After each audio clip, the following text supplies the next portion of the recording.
श्री रायपसेनी सूत्र की वाचना में आपने श्रवण किया, प्रदेशी राजा के मन में जिज्ञासा उत्पन्न होने लगी है। ये विश्वास आने लगा है कि हो सकता है मेरे जो मन की जिज्ञासाएं हैं, मेरे जो संशय हैं, ये ज्ञानी महापुरुष मेरे उस संशय को दूर कर दें, मेरी शंका का समाधान कर दें। इस विश्वास के साथ में प्रदेशी राजा केशी श्रमण के सम्मुख बैठ गया,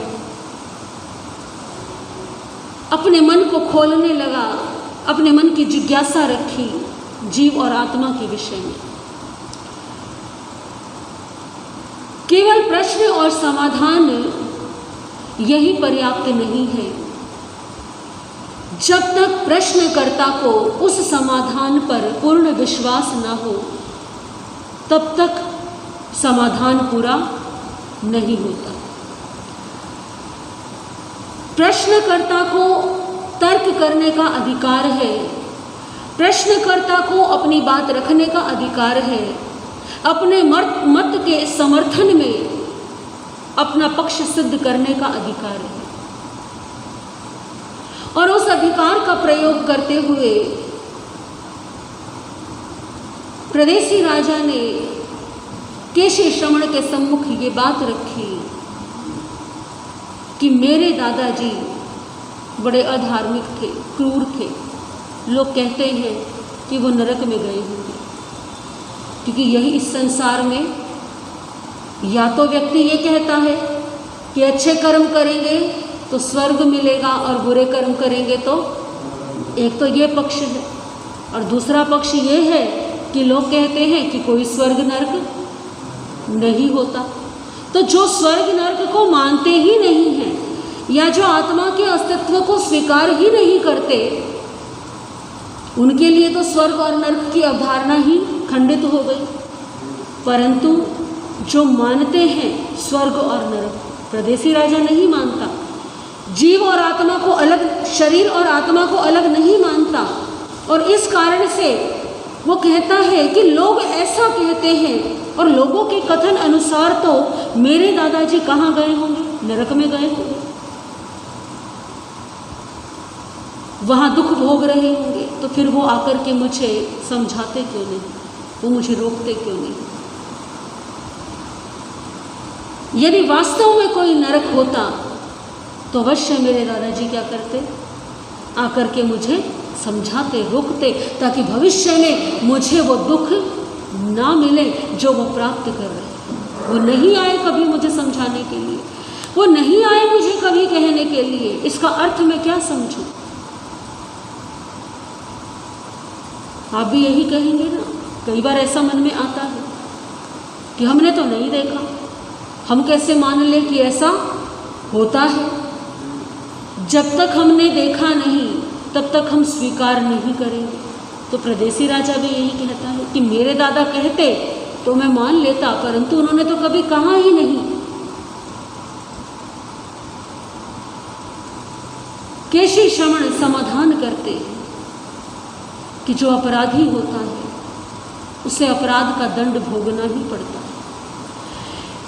उदाहरण देकर के समझाया कि जिस प्रकार से तुम अपराधी को नहीं छोड़ सकते, वैसे ही जिसने जीवन भर अपराध किए, यदि एक अपराध का दंड इस संसार में कानून व्यवस्था के अनुसार, और ये हर स्थान पर है, जहाँ जहाँ कानून व्यवस्था है अपराध का दंड तो हर जगह पर। बात ये अलग है कि दंड देने के माध्यम अलग अलग हो सकते हैं, परंतु शासन व्यवस्था के साथ में दंड व्यवस्था तो अवश्य होती है। और जो दंड का भागी है वो स्वतंत्र नहीं होता, जो दंड का भागी है वो पराधीन हो जाता है, बंदी हो जाता है। जैसा उसे दंड मिला है, जब तक वो पूरा नहीं होगा तब तक वो बाहर नहीं जा सकता। तो राजन, जब एक अपराध का दंड इस संसार में इतना बड़ा है, तो कल्पना करके देखो, जीवन भर अपराध किए हैं तो उनका दंड और अपराधी को अनुमति नहीं होती स्वतंत्र रूप से कहीं जाने और आने की। नरक के जीव 4 कारणों से नहीं आते या आ नहीं सकते, चाहे तो भी नहीं आ सकते। कारण क्या है? नरक की तीव्र वेदना का अनुभव करने के कारण मनुष्य लोक में आना चाहते हैं, परंतु उनके असाता वेदनीय कर्म का उदय इतना प्रबल होता है कि वो वहाँ से मुक्त नहीं हो सकते। क्योंकि नरक से मुक्त होने का या नरक से बाहर आने का अभिप्राय क्या है? कि दुखों से मुक्ति मिलना, परंतु नारकी जीव का असाता वेदनीय कर्म का बंध इतना प्रबल होता है कि उसे क्षण मात्र के लिए भी शांति नहीं मिलती। दूसरा कारण, जो नरकपाल है, परमाधर्मी देव है, वो बारंबार उनको प्रताड़ित करते हैं, उनको रोकते हैं, इसीलिए भी वो नहीं आ सकते, आने में असमर्थ है। नरक संबंधी असाता वेदनीय कर्म के जीर्ण न होने से आने में असमर्थ है, और नरक संबंधी आयुष्य कर्म पूर्ण नहीं हो जाने के कारण भी वो बाहर आने में असमर्थ है। प्रत्येक जीव अपनी गति की मर्यादाओं से बंधा हुआ होता है। मनुष्य और तिर्यंच का जो शरीर है वो अदारिक शरीर है, देव और नारकियों का वैक्रिय शरीर है। जब तक जिस जीव का जितना आयुष्य है, जीव को उस गति में, उस योनि में उतना समय रहना पड़ता है, ये निश्चित रूप से। मनुष्य कोई सोचे कि मैं अपनी इच्छा से अपने जीवन का अंत कर लूं, हालांकि उसके भी उपाय हैं, व्यक्ति प्रयास भी करता है, परंतु कई बार ऐसा भी होता है कोई बहुत बड़ी दुर्घटना हुई और जिसका आयुष्य कर्म विशेष था वो जीवित बच गया, और आयुष्य कर्म पूर्ण हुआ तो व्यक्ति घर में बैठे बैठे भी प्राण पखेरु उड़ गए। जब तक आयुष्य कर्म पूर्ण नहीं होगा, क्या आप मनुष्य गति से छूट सकते हैं? इस शरीर से छूट सकते हैं? क्या तिर्यंच छूट सकता है? मनुष्य और तिर्यंच की तो फिर भी अकाल मृत्यु हो सकती है, शस्त्र आघात से, विष से, परंतु जिनका वैक्रिय शरीर है, वैक्रिय शरीर कैसा होता है? रक्त मांस मज्जा नहीं होती, रक्त मांस मज्जा नहीं है, हड्डी नहीं है, पारे जैसा शरीर। पारा देखा है आपने कैसा होता है? बिखरता है और फिर इकट्ठा हो जाता है।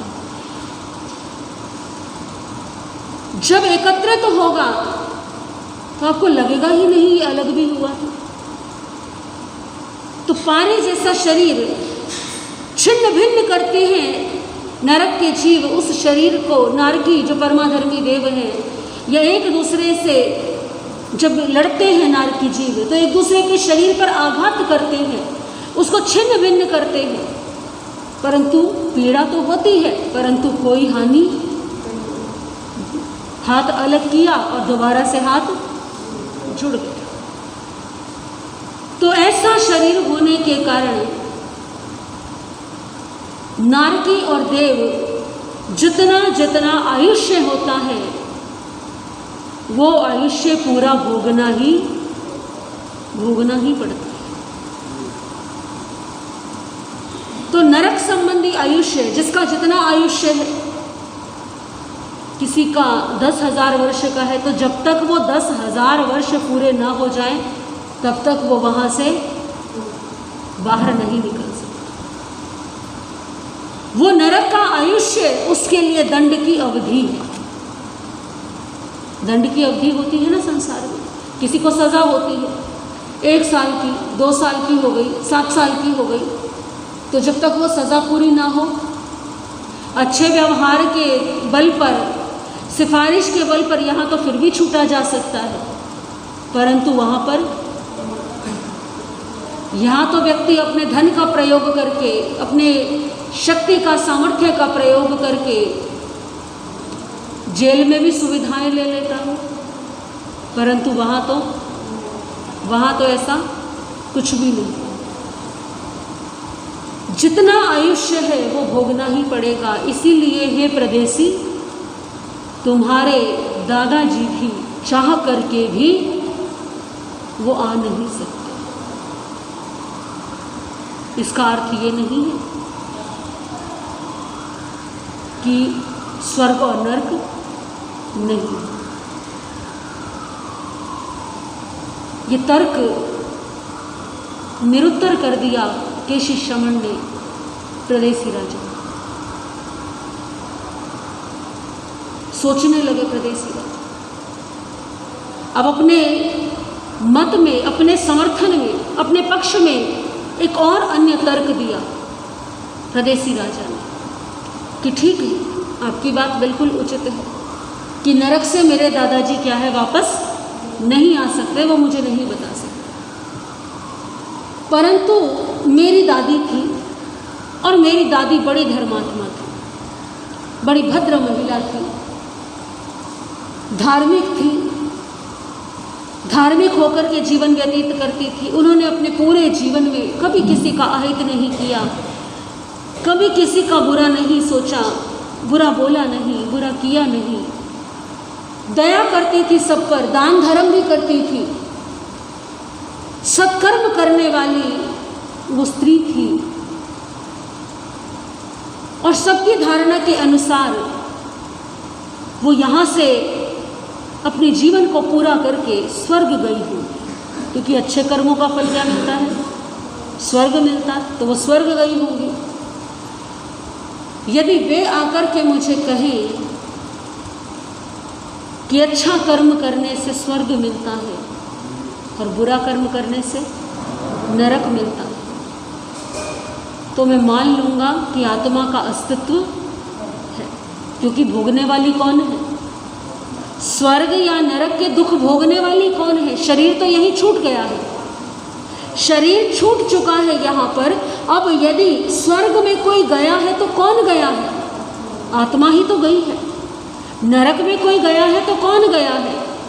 आत्मा ही गई है। तो यदि वो आकर के मुझे एक बार कह दे तो मैं मान लूँगा कि आत्मा होती, परंतु उन्होंने भी कभी मुझे आकर के सन्मार्ग नहीं दिखाया। मुझे बड़ा प्रेम करती थी वो, परंतु उन्होंने भी कभी अपना प्रेम नहीं दिखाया। वो मुझसे इतना प्रेम करती थी कि निश्चित रूप से यदि वो स्वर्ग गई होती तो मुझे आकर के ज़रूर बताती कि देखो मैंने धर्म किया, दान किया, अहिंसा का पालन किया, करुणा रखी मन में, तो मुझे स्वर्ग मिला है, और तुम भी क्या करो, तुम भी इसी मार्ग पर चलो। परंतु उन्होंने कभी आकर के बताया नहीं। इसका अर्थ तो यही है ना कि कोई आत्मा का अस्तित्व नहीं। केशी श्रमण ने सुनी ये बात,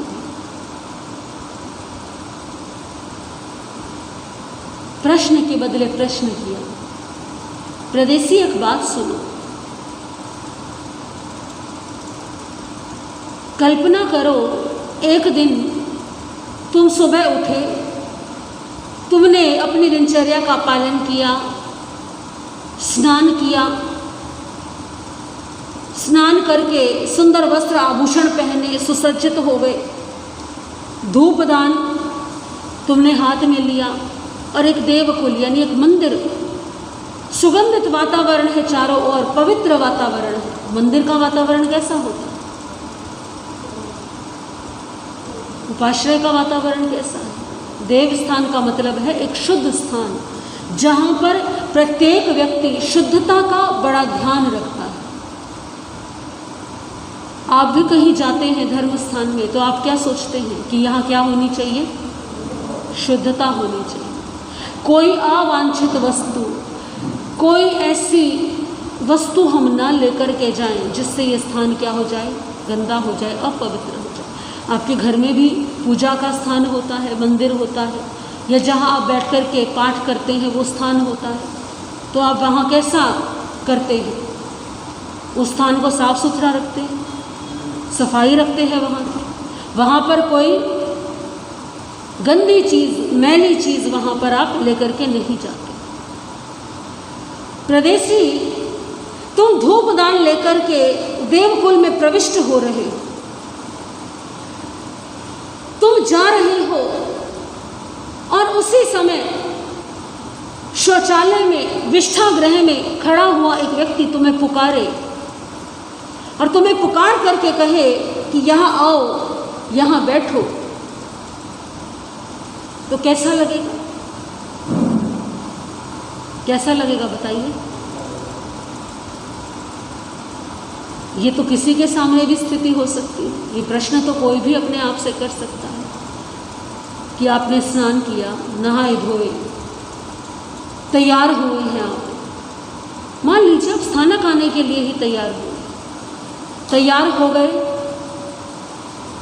सामायिक का अपना बैग लिया, चलने लगे और रास्ते में बिल्कुल उपाश्रय के बाहर ही कोई आपको, जहाँ बहुत सारी गंदगी पड़ी हो, आपको कहे कि आओ ज़रा ये यहाँ पर मेरे साथ ये काम करवा दो, या यहाँ पर थोड़ी देर बैठ जाओ, कैसा लगेगा? घृणित लगेगा, अच्छा नहीं लगेगा।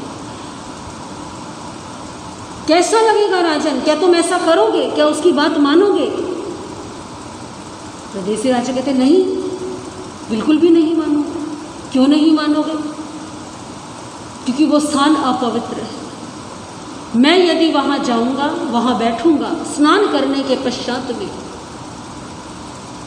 तो मैं भी क्या हो जाऊंगा? अपवित्र हो जाऊंगा। अच्छा राजन, तुम अपवित्र हो जाओगे? हाँ महाराज, मैं अपवित्र हो जाऊंगा। केशी श्रवण कहते हैं, प्रदेशी तुम्हारी दादी की स्थिति भी यही। मेरी दादी की स्थिति ऐसे कैसे? माना कि नरक के जीव परतंत्र हैं, स्वतंत्र नहीं है, बंधन में है, क्योंकि वो दंड भोग रही हैं अपने कर्मों का, परंतु स्वर्ग में तो कोई बंधन नहीं है। फिर आप ऐसा कैसे कह रहे हैं? और विष्ठागृह से आप किसकी तुलना कर रही हैं? केशी श्रवण फरमाते हैं, राजन, देवलोक से मनुष्य लोक में आने के आकांक्षी होते हुए भी 4 कारण हैं जिनके कारण देव इस मध्य लोक में, इस भूमि पर नहीं आते। कौन कौन से कारण? सबसे पहला कारण कि जैसे ही कोई देव शैया पर उत्पन्न होता है, देवलोक के दिव्य काम भोगों में मूर्छित हो जाता है,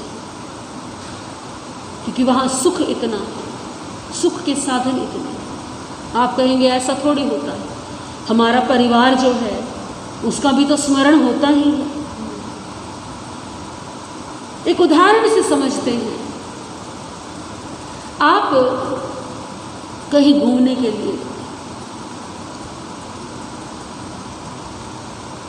आप ऐसे स्थान पर गए जाकर के आपने देखा बड़ा सुंदर वातावरण, बड़ा सुंदर स्थान है, और जगह जगह तरह तरह के नाटक इत्यादि हो रहे हैं, कहीं मूवी चल रही है, कहीं पे कोई नृत्य संगीत का कार्यक्रम है, कहीं खेल तमाशे हो रहे हैं।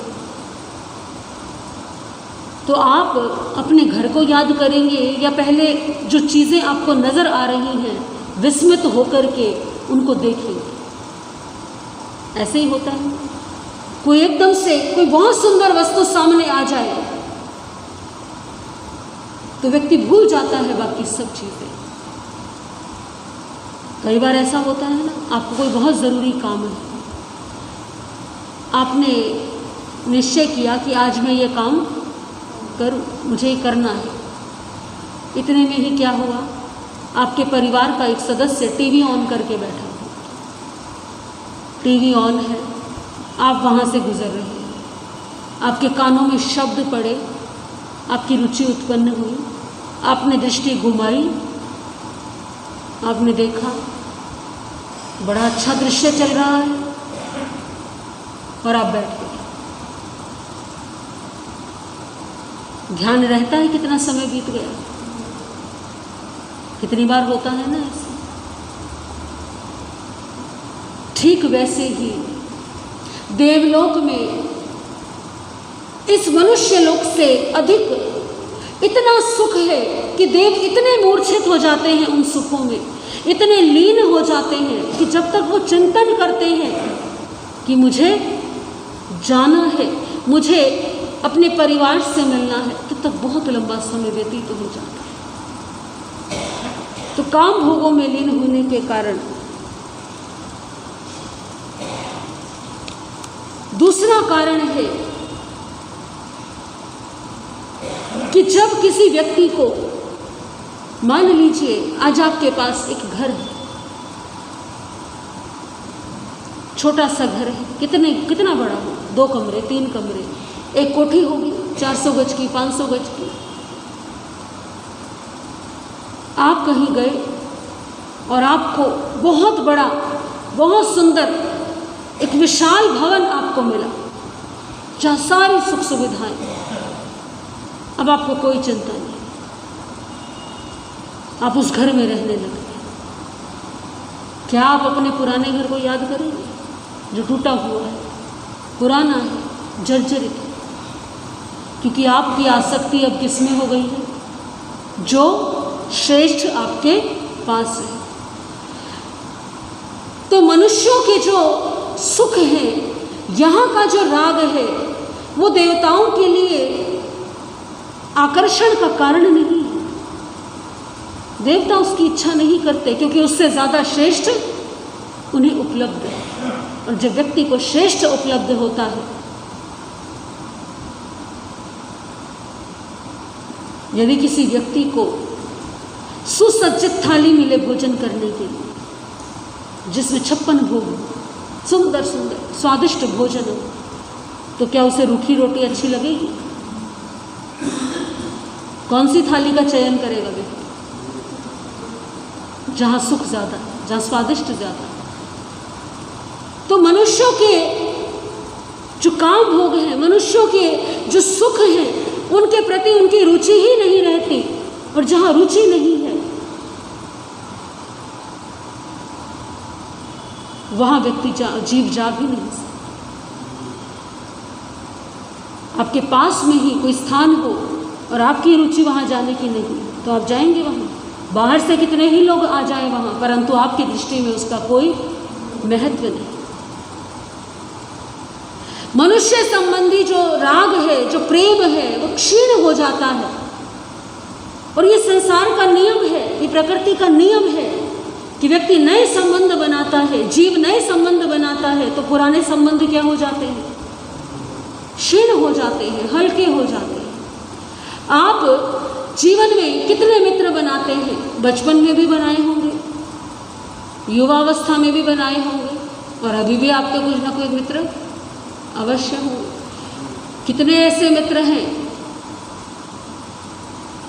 जो बिल्कुल छोटे जब आप थे तब आपके मित्र थे और आपको उनकी कितनी याद आती है? आप स्मरण तो करते होंगे, परंतु ऐसा कोई विशेष भाव नहीं कि उनसे मिलने के लिए आप अत्यंत आतुर हो।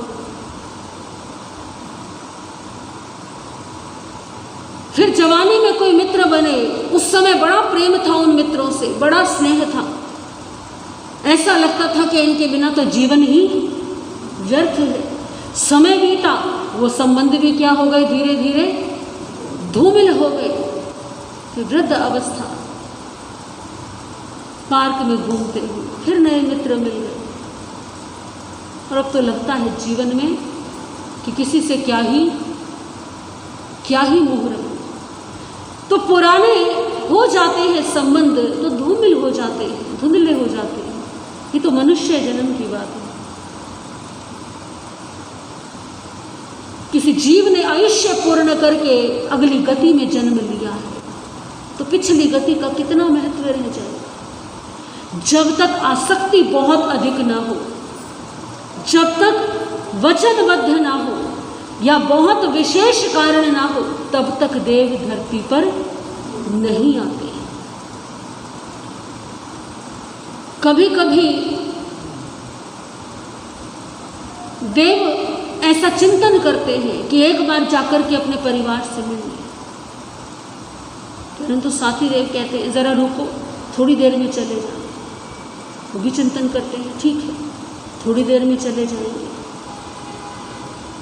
ऐसा सोचते सोचते इस धरती पर न जाने कितनी पीढ़ियां बीत जाती हैं, कितने वर्ष बीत जाते हैं। और ऐसा नहीं कि इसमें कुछ भी काल्पनिक है। वैज्ञानिकों की माने तो हमारे सौरमंडल पे जो ग्रह है, ज्योतिष में जिन ग्रहों की अवधारणा है वो सौरमंडल में भी विद्यमान है। कुछ ग्रह ऐसे हैं जिनके समय अवधि में और हमारी धरती की समय अवधि में अंतर है। अब चंद्रमा को ही ले लीजिए। चंद्रमा पर हमारे यहाँ पर एक दिन और रात जो होते हैं वो कितने घंटे के होते हैं? 24 घंटे के। 12 घंटे का दिन और 12 घंटे की ये लगभग समय है। 24 घंटे का एक दिन होता है हमारे यहाँ। और चंद्रमा पर एक दिन हमारे यहाँ के 14 दिन के बराबर है, और वहाँ पर एक रात यहाँ के 14 दिन के बराबर है। यानी पूरे 28 दिन बीत जाएंगे तब वहाँ का पूरा एक दिन पूरा। ये अंतर तो केवल कितने, जो हमारे सबसे निकट है चंद्रमा, ये अंतर तो वहाँ का है। तो कल्पना कीजिए कि चंद्रमा पर एक माह और हमारी धरती का एक माह, चंद्रमा का एक दिन और हमारी धरती का लगभग एक महीना। कितना समय का अंतर है। और बाकी अन्य ग्रहों की देखें, बृहस्पति ग्रह की देखें, शुक्र ग्रह की देखें, किसी का 18 दिन का अंतर है, किसी का 25 दिन का अंतर है, और कहीं कहीं तो अंतर बहुत बड़ा है। ये तो वैज्ञानिकों ने सिद्ध किया है, ये कल्पना नहीं है। तो ये नहीं कह सकते हम कि जो हमारे आगमों में लिखा है वो आधारहीन है। यहाँ और वहाँ के समय में अंतर है। वहाँ कुछ क्षण बीतते हैं, कुछ घंटे बीतते हैं, और यहाँ वर्षों वर्ष बीत जाते हैं। जब तक वो देव सोचता है कि अभी तो मैं उत्पन्न ही हुआ हूँ यहाँ पर, कोई बात नहीं, इतने में अपना परिचय दूँ, इतने में यहाँ का परिचय लूँ, जरा यहाँ पर एक बार इस क्षेत्र को देख लूँ। अभी तो ये देव स्वागत कर रहे हैं, अभिवादन कर रहे हैं नए उत्पन्न हुए देव का। इतनी देर में क्या हो जाएगा, इतने में ये सारे कार्य पूरे होते हैं। और जब वो चिंतन करता है देव कि चलो अब मैं अपने इन समस्त कार्यों से, मुझे समय मिल गया है, ये सब काम हो चुके हैं, तो मैं क्या करूं, एक बार जाकर के देखूं, अपने परिवार को मिल लूं। तब तक तो जो परिवार थे उसकी पीढ़ियां बीत गई होती है। ये समय का अंतर है। इस कारण से भी देव जो है वो कहाँ, वो नहीं आ पाते। कल्पना कीजिए कि हमारे तीर्थंकरों का कितना अतिशय होता होगा, और तीर्थंकरों के प्रति देवों का कितना अहोभाव होता है, जो ऐसी स्थिति में, ऐसे मनुष्य लोक में जहाँ वे आना नहीं चाहते, तब भी प्रभु के समोशरण की रचना करते हैं, प्रभु की सेवा में रहते हैं, प्रभु के वचनों को सुनने के लिए धरती पर आते हैं। ये धर्म का प्रभाव है। और कैसे समझाएंगे केशी श्रमण, कैसे प्रदेशी राजा के मन में जो तर्क उठ रहे हैं, ये तर्क अभी शांत होने वाले नहीं हैं। प्रदेशी राजा भी अपनी बात को सिद्ध करने का पूरा प्रयास करने वाले हैं, और केशी श्रमण भी समाधान देने के लिए तत्पर है। तो कैसे समझाएंगे केशी श्रमण इसके विषय में, जैसे आगे वर्णन